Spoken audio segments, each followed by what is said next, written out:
Assalamualaikum warahmatullahi wabarakatuh. Perkenalkan, nama saya Siti Khairunisa dari Fakultas Pendidikan Agama Islam. Di sini saya akan mempresentasikan atau menjelaskan video tentang teori belajar dalam aliran behavioristik. Selamat menyaksikan. Teori behavioristik. Selanjutnya, pengertian teori behavioristik. Teori behavioristik adalah teori yang mempelajari perilaku manusia. Maksudnya itu, kita harus mempelajari cara bentuk perubahan yang dialami oleh siswa tersebut dalam hal kemampuannya untuk melakukan tingkah laku yang baru sebagai hasil interaksi stimulus dan responnya. Selanjutnya, perspektif behavioral berfokus pada peran dari belajar dalam menjelaskan tingkah laku manusia dan terjadi melalui rangsangan berdasarkan stimulus yang menimbulkan hubungan perilaku reaktif atau respon dan hukum-hukum mekanistik.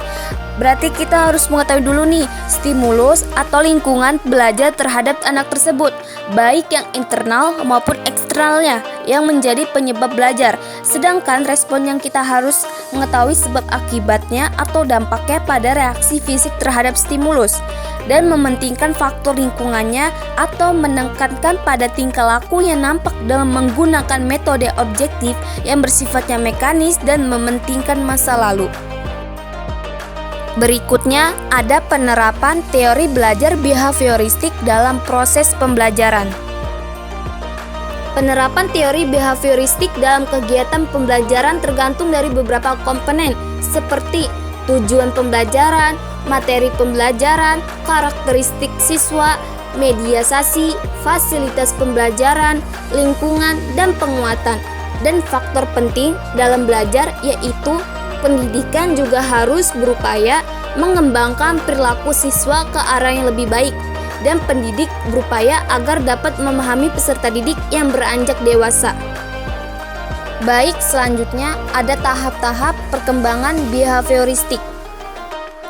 Fakta penting tentang perkembangan ialah bahwa dasar perkembangan adalah kritis dari sikap, kebiasaan, dan pola perilaku yang dibentuk selama setahun pertama dan menentukan seberapa jauh individu kita untuk berhasil menyesuaikan diri dari dalam kehidupan mereka selanjutnya. Dan ada pola-pola perkembangan pertama cenderung mapan, tetapi bukan berarti tidak dapat berubah. Ada 3 kondisi yang memungkinkan perubahan. Yang pertama, perubahan dapat terjadi apabila individu memperoleh bantuan atau bimbingan untuk membuat perubahan. Yang kedua, perubahan cenderung terjadi apabila orang-orang yang dihargai memperlakukan individu dengan cara yang baru atau berbeda atau kreatif dan tidak monoton. Yang ketiga, apabila ada motivasi yang kuat dari pihak individu sendiri untuk membuat perubahan.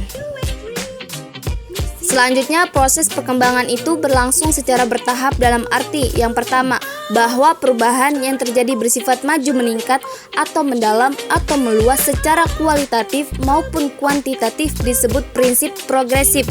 Yang kedua, bahwa perubahan yang terjadi antar bagian dan atau fungsi organisme itu terdapat interdependensi sebagai kesatuan integral yang harmonis disebut prinsip sistematik. Yang ketiga, bahwa perubahan pada bagian atau fungsi organisme itu berlangsung secara beraturan dan tidak kebetulan dan meloncat-loncat disebut prinsip berkesinambungan. Selanjutnya, ciri-ciri penerapan teori behavioristik. Yang pertama, mementingkan pengaruh lingkungan. Yang kedua, mementingkan bagian-bagian atau elementalistik. Yang ketiga, mementingkan peranan reaksi. Yang keempat, mementingkan peranan kemampuan yang sudah terbentuk sebelumnya. Yang kelima, mementingkan pembentukan kebiasaan melalui latihan dan pengulangan. Yang keenam, mengutamakan mekanisme terbentuknya hasil belajar melalui prosedur stimulus respon. Yang ketujuh, hasil belajar yang dicapai adalah munculnya perilaku yang diinginkan. Maksudnya itu, para pendidik harus mengembangkan kurikulum yang terstruktur dengan menggunakan standar-standar tertentu dalam proses pembelajaran yang harus dicapai oleh para pelajar. Dan dalam hal pembiasaan dan disiplin menjadi sangat esensial dalam belajar.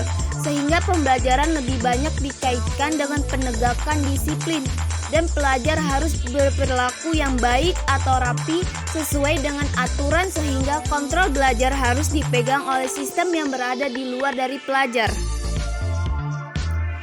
Selanjutnya ada tujuan pembelajaran behavioristik. Yang pertama, penambahan pengetahuan belajar sebagai aktivitas mimetik. Yang kedua, yang menuntut pembelajaran untuk mengungkapkan kembali pengetahuan yang sudah dipelajari dalam bentuk laporan, kuis, atau tes. Yang ketiga, ada penyajian isi atau materi pelajaran menekankan pada keterampilan yang terisolasi atau akumulasi fakta yang mengikuti urutan dari bagian keseluruhan.